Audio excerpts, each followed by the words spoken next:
मौका दे दे। अभी अभी मैं ना मैंने पॉडकास्ट स्टार्ट की ना, उसकी one of the main reason was मेरे जानने वाले हैं, उनकी एक कंपनी, हम्म तो वो हम्म उनका कोई प्रोजेक्ट चल रहा था, I was helping them as well. उनको हम्म एक full time on site designer चाहिए था। मैंने हम्म तकरीबन 15 लोगों के इंटरव्यूज किए, 15 से 20 हम्म लोग लीड पोजीशंस की सीवीज आ रही हैं। उनकी सीवीज देखो, बहुत अच्छी सीवी, उनका पोर्टफोलियो देखो। तो मैं ना, मतलब मुझे ये चीज पर्सनली अच्छी नहीं लगती। मतलब एम्पैथी, यू बिल्ड एम्पैथी जब आप एज अ डिजाइनर काम करो। एक बंदा डिजर्विंग हो, और जस्ट बिकॉज मैं थका हुआ हूँ या जस्ट बिकॉज मेरा करियर दिल नहीं कर रहा, मैं कह दूं कि नहीं यार इस ठीक है, तो मैं कोशिश ये होती थी मैं ज्यादा से ज्यादा इंटरव्यूज लूँ, ज्यादा से ज्यादा चांस दूं लोग। मैंने फाइनलाइज किए, उसमें कुछ लोग थे जिन्होंने 6 साल में डिग्री की, उस कंपनी से आए थे जिसका मैंने नाम भी नहीं सुना था।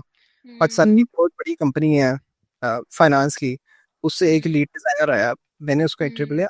I am not a good designer, honestly I am not. क्या हालात देखता था ना, तो मैं सोचता था यार मैं तो बहुत अच्छा हूँ, अगर मैं इस मास की खुशी भी होती थी। इतने लोग डिजाइन की फील्ड्स में बैठे हुए हैं। मैंने जिस बंदे से डिजाइन का स्टार्ट हुआ था मेरा, वही कंपनी में लीड, लेट्स से एक कंपनी में वो एज अ लीड डिजाइनर काम कर रहा है, उसका एक जूनियर एक और कंपनी में जाता है, बी कंपनी में।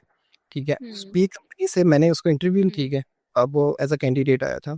अगले दिन मुझे उस पिछली कंपनी, एक कंपनी के लीड की कॉल आती है, क्योंकि वो मेरा छोटी कंपनी। कहता आप कैसे जानते हैं? मैंने कहा यार वो तो हम इकट्ठे खेलते थे। मुझे कॉल आती है, जो कल तुमने जिस बंदे का इंटरव्यू लिया है ना, इसको हायर मत करना, इसका सारा पोर्टफोलियो फेक है। फिर मैंने कॉल पे रहते हुए ही ओपन किया, और उसने मुझे प्रोजेक्ट्स बताई। कहता ये वाला, ये वाला, ये वाला, ये वाला, उसने पूरी लिस्ट बताई। कहता ये सारे प्रोजेक्ट्स ये मेरे हैं। कहता ये इसने मेरे से ये कह के लिए थे कि मुझे दे दे, मैंने सिर्फ देखने हैं। कहता वो देख अपलोड कर दिए। तो यहाँ से हम एथिक्स की बात आती है। साइन एथिक्स में जब आप देखती हैं, तो आप से अपने करियर में लेके चलती हैं क्या? ये चीज मैंने भी देखी है। ये चीज मैंने भी देखी है कि ये मैंने सर्विसेज बेस्ड डिजाइनर्स के पोर्टफोलियोज में देखी है।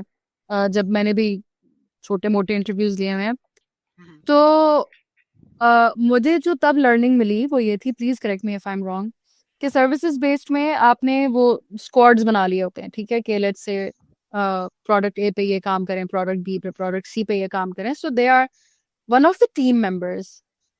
And most of the time those candidates don't even know कि उस पे काम हुआ क्या है।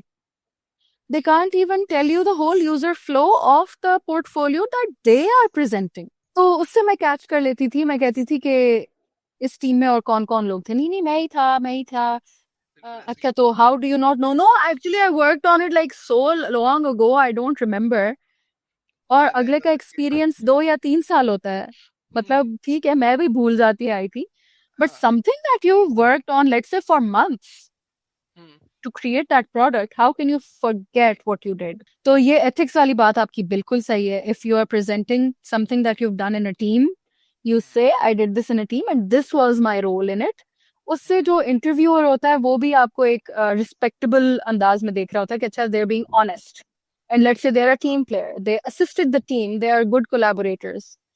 और एंड में आपको कोलैबोरेशन तो बहुत जरूरी चाहिए, साइलो में आप काम नहीं कर सकते। हाँ बिल्कुल ऐसी है। दूसरा, yes, presenting somebody else's work as your own, yes, it's unethical, but also B, it's bad for your reputation.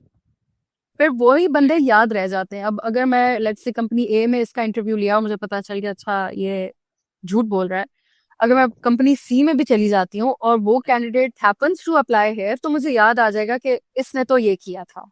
हो सकता है अभी वो अपना ही काम दिखा रहा चाह रहा हो, मगर वो एक बायस आ गया, तो आपकी अपनी रेपुटेशन भी खतरे में है। I completely agree with this कि ये होता है।